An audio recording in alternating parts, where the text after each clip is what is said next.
নমস্কাৰ বন্ধুসকল welcome to my YouTube channel Deepak জয়পালাত আজি পুনৰ আপোনালোকৰ বাবে এটা ভাল খবৰ আহি গ'ল পুনৰ আপোনালোকৰ অসম চৰকাৰৰ পৰা কোনোবা এটা বিভাগৰ পৰা পুনৰ আপোনালোকৰ কিছুমান গ্ৰেড 3 আৰু গ্ৰেড 4 চাকৰি মুকলি কৰি দিলে ইয়াৰ কাৰণে অহা 10 পাছ হৈ লগতে এপ্লাই কেনেকৈ কৰিব লাগিব সকলোখিনি কথা মই আপোনালোকক এই ভিডিঅ'ৰ যোগে আলোচনা কৰা হ'ব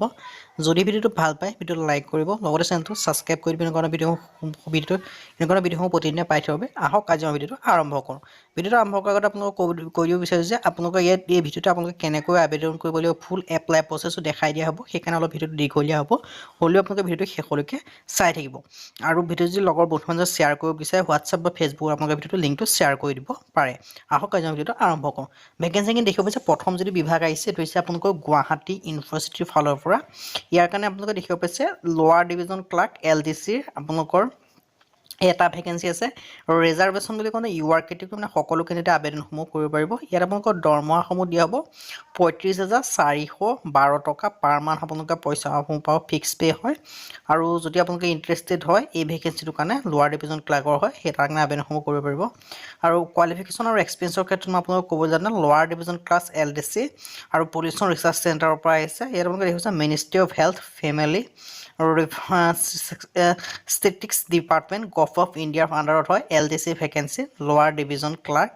আৰু এটা ভেকেঞ্চি আছে ইউআৰ কেটেগৰীৰ কাৰণে হয় আৰু ফিক্স পে আপোনালোকক দিয়া হ'ব 35,412 ৰুপিজকৈ আৰু ইউআৰ কেটেগৰী মানে জেনেৰেল OBC EWS বুলি কোনো কথা নাই সকলো কেণ্ডিডেটে আবেদনসমূহ কৰিব পাৰিব SC ST বুলি কোনো কথা নাই আপোনালোকৰ সকলো কেণ্ডিডেটে আবেদনসমূহ কৰি ল'ব পাৰিব যদি আপোনালোকে ইণ্টাৰেষ্টেড হয় দেন আপোনালোকে আবেদনসমূহ কৰিব পাৰিব আৰু ডিটেইলছত ইয়াত আপোনালোকৰ এডুকেশ্যন কোৱালিফিকেশ্যন কি লাগিব লগতে এক্সপিৰিয়েঞ্চ কি লাগিব সেই কথা মই আপোনালোকক জনাই দিম তাৰ বাবে আপোনালোকে ভিডিঅ'টো শেষলৈকে চাই থাকক তেতিয়া আপোনালোকে সকলোখিনি কথা এই ভিডিঅ'ৰ যোগে আপোনালোকে গম পাই যাব আৰু বৰ্তমান সময়লৈ চেনেলটো যদি আপোনালোকে ছাবস্ক্ৰাইব কৰে ছাবস্ক্ৰাইব কৰিব পাৰে এছেঞ্চিয়েল কোৱালিফিকেশ্যনৰ ক্ষেত্ৰত আপোনালোকে দেখিব পাইছে বেচেলৰ ডিগ্ৰী বিচাৰিছে বেচেলৰ ডিগ্ৰী মানে হৈছে BA BSc BCom যদি আপোনালোকে BA BSc BCom যদি এনেকুৱা ধৰণৰ কোৰ্চ যদি আপোনালোকে কৰি থৈছে তেতিয়া আপোনালোকে এই ভেকেঞ্চিকেইটাৰ কাৰণে আবেদনসমূহ কৰিব পাৰিব নেচাৰ অফ পোষ্ট আপোনালোকে দেখিছে কণ্টেক্সুৱেল বেচিছৰ হয় এজৰ ক্ষেত্ৰত আপোনালোকে দেখিব পাইছে must not be 13 years old at last date of application আপোনালোকে যিদিনা এপ্লাই কৰিব তাৰলৈকে আপোনালোকৰ 38 yearsতকৈ বেছি হ'ব নোৱাৰিব বুলি ইয়াত উল্লেখ কৰিছে এজ ৰিলেক্সেশ্যনত আপোনালোকক কি কথা কৈছে মই সেই কথা আপোনালোকক জনাই দিম এজ ৰিলেক্সেশ্যন পাব নে নাপাব আৰু 38 years বেছি হ'ব নোৱাৰিব যদি আপোনালোকে BA বা BSc বা BCom যদি কোনো গ্ৰেজুৱেশ্যন থকা কোৰ্চ যদি আপোনালোকে কৰি থ'লে তেতিয়া আপোনালোকে এই ভেকেঞ্চিটোৰ কাৰণে আপোনালোকে চাকৰিটো কৰিব বিচাৰে যদি আপোনালোকে ইণ্টাৰেষ্টেড হয় তেন আপোনালোকে আবেদনসমূহ কৰিব পাৰে আবেদনসমূহ কেনেকৈ কৰিব লাগিব তাৰ প্ৰক্ৰিয়া সম্পৰ্কে মই আপোনালোকক জনাই দিম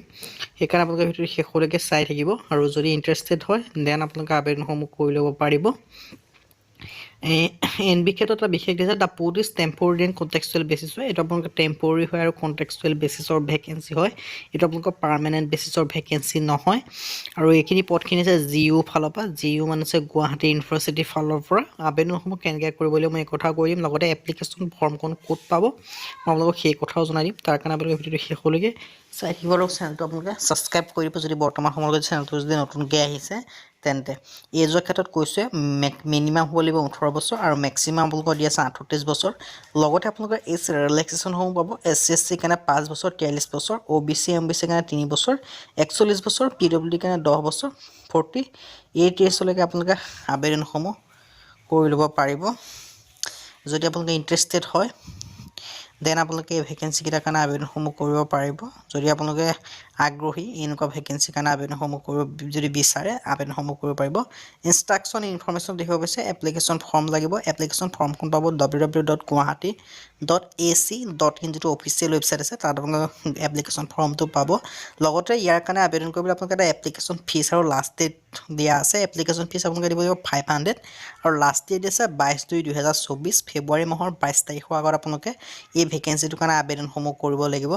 আবেদনসমূহ আপোনালোকে অফলাইন যোগে কৰিব লাগিব আৰু অফলাইন যোগে কৰিবলৈ যিখন ফৰ্ম পাব ফৰ্মখন আপোনালোকে গুগল বা ক্ৰমত এই ৱেবছাইটটো নোট কৰি লওক www.guwahati.ac.in এই অফিচিয়েল ৱেবছাইটত গৈ আপোনালোকে ফৰ্মখন পাব এই ফৰ্মত গৈ আপোনালোকে আবেদনসমূহ কৰি ল'ব পাৰিব আৰু ফৰ্মখন আনিব ফৰ্মখন লৈ পেলাই আপোনালোকে এই এড্ৰেছত পঠাব লাগিব registrar Guwahati university Guwahati 14 latest by 2 copies of application form with all the testimonials এনেকৈ আপোনালোকে লিখিব লাগিব আৰু কোনটো এড্ৰেছত পঠাবলৈ মই এই কথা আপোনালোকক জনাই দিম আৰু যদি আপোনালোকক সম্পূৰ্ণ এডভাৰটাইজমেণ্টখন লাগে তেন্তে আমাক কণ্টেক্ট কৰিবা কণ্টেক্টত আপোনালোকৰ হোৱাটছআপত মই আপোনালোকক এডভাৰটাইজমেণ্টখন দি দিম বা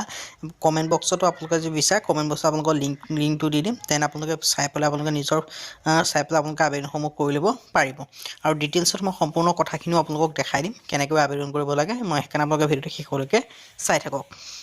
যদি বৰ্তমান সময়লৈকে চেনেলটো ছাবস্ক্ৰাইব কৰা নাই ছাবস্ক্ৰাইব কৰি ল'ব পাৰে আৰু যদি ভিডিঅ'টো যদি লাইক কৰা নাই লাইক এটা কৰি দিয়ক লগতে ভিডিঅ'টো অলপ শ্বেয়াৰ কৰি দিয়ক যাতে সকলো কেণ্ডিডেটে আজি ভিডিঅ'টোৰ কথা গম পায়